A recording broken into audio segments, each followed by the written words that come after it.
Their lawn started to look wild. It wasn't like them. The neighbors began to wonder.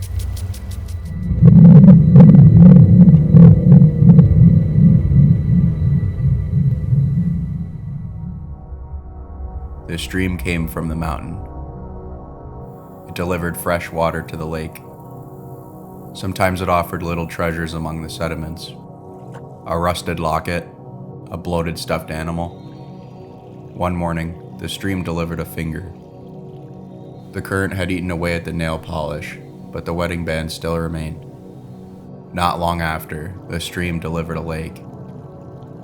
Hikers took photos, skipped rocks, filled their water bottles, unaware of what was floating past their feet.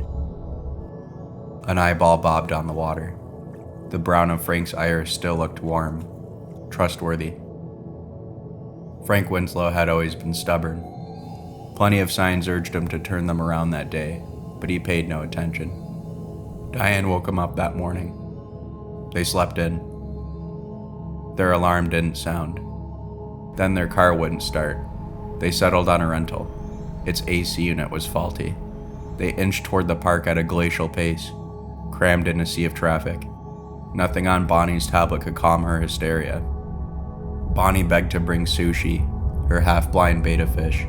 She won it at a local fair. Her mother didn't think it would last a month. No amount of I Spy kept her from worrying, nor Frank's feeble attempts at family karaoke. Then, Diane realized she forgot the food she packed. They passed a billboard for a water park. Diane suggested they go there instead. Frank drove them to a rest stop.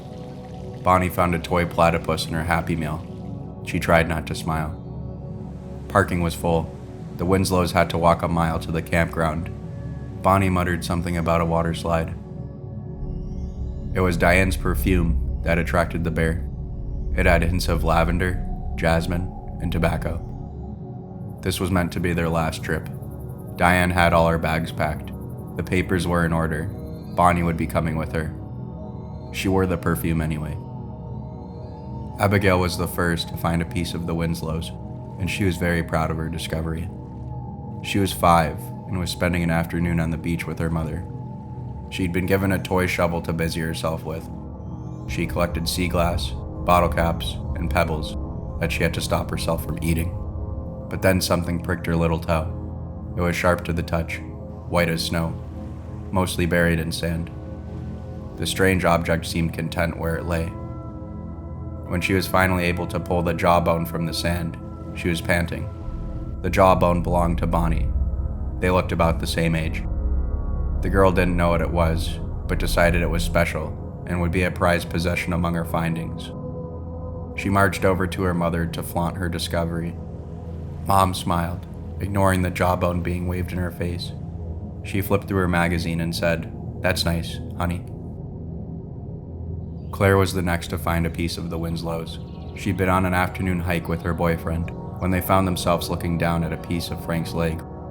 At first, they didn't quite understand what they were looking at, until Claire pointed out the fading tattoo on his calf.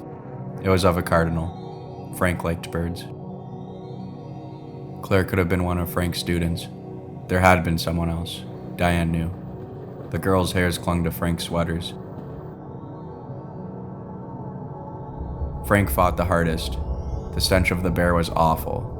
When he began to smell himself, he knew it was over. He closed his eyes and thought of his childhood pool. He used to hold his breath for a long time. The bear had been having a bad morning.